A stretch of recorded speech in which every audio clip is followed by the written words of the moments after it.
komentarnya dari Bapak Dewan Juri. Baik, jangan gagal fokus. Intinya apa yang dikatakan Bapak Dewan Juri tadi betul-betul menggunakan bahasa Indonesia. Gitu ya Pak? Iya, nanti disebut Indonesia. Oke.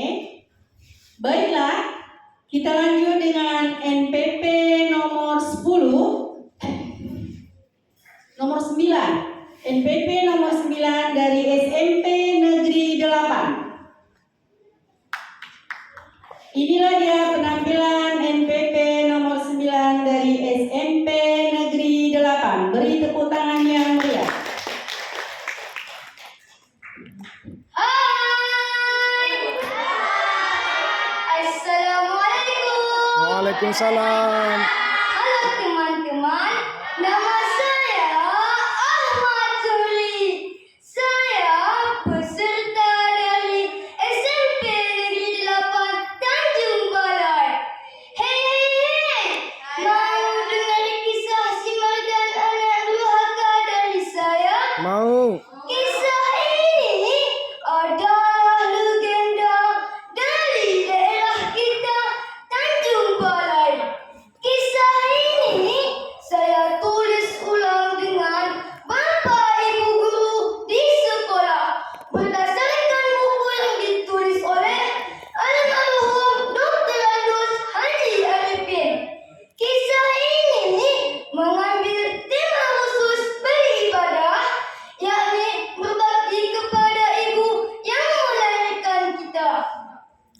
Dahulu kala tersebutlah sebuah tempat jauh di pinggiran Danau Toba, Persea namanya. Hiduplah seorang ibu yang bersusah payah sendirian, berjuang mati-matian untuk menghidupi anaknya. Si Mardan nama anak itu. Mereka mengumpulkan kayu bakar hanya untuk makan setiap hari. Bahkan terkadang keduanya tidak memperoleh apapun. Oh, betapa malangnya si Mardan kecil. Hari berganti hari, tahun bergulir, tiada terasa. Si Mardan tumbuh menjadi pemuda yang tampan, kuat dan cerdas akalnya.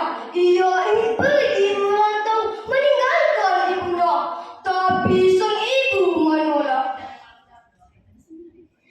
Kau masih kecil, anakku.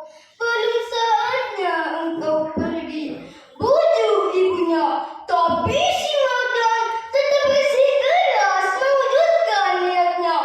Dengan berat hati, akhirnya sang ibu mengizinkannya. Hari yang ditetapkan pun tiba. Sang ibu berat hati membiarkan si Mardan pergi merantau. Sudahlah ibu, jangan bersedih terus. Anakku, anakku, ibu harap kau tak melupakan ibu. Sabarlah pula, berlakulah jujur, jangan engkau sombong. Rombongan pun membawa si Mardan meninggalkan ibunya yang terus menangisi anaknya. Anakku,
Di tempat itu, ia bekerja sebagai buruh hingga kemudian ikut berlayar ke Malaka.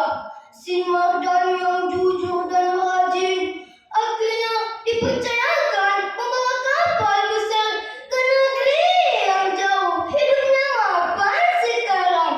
Dia dinikahkan dengan putri juragan kapal. Bahkan ketika mertuanya meninggal, seluruh harta warisan jatuh ke tangannya.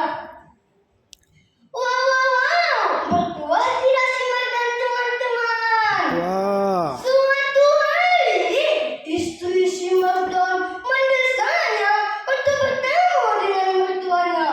Mereka berangkat dengan kapal besar dan mewah. Kapal itu berlabuh di pertemuan Sungai Silau dan Sungai Asahan. Kabar kedatangan mereka akhirnya sampai juga ke Persia. Mendengar kabar itu, Ibu Simardan tergugah hatinya untuk menemui anaknya yang bertahun-tahun tak pulang. Hatinya sangat rindu. Sang ibu berangkat dengan perahu bersama halaman sepupu Simardan. Mereka merapatkan perahunya ke kapal mewah itu, tapi pengawal mencegah mereka naik ke kapal. Si Mardan itu anakku, ada balut di kelingnya. Jelas Ibu Simardan. Pengawal pun membiarkan ibu tua itu naik ke kapal. Dengan berlinang air mata, sang ibu menatap wajah Simardan dan istrinya. Anakku, anakku, ini makanan kesukaanmu, anakku. Seperti sambar petir, ia menepis tangan ibunya yang ingin memeluknya. Siapa kamu? Aku tidak punya ibu seperti kamu. Dia tidak mengakui perempuan itu sebagai ibunya. Sang ibu terkejut, hatinya hancur, perasaannya hancur. Suamiku, jika betul ibu tua itu adalah ibumu, maka terimalah, kata istri Simardan. Tapi Simardan tetap menolak. Usir perempuan tua itu, perintahnya kepada pengawal. Melihat Simardan yang sombong, sang ibu menangis sambil berdoa.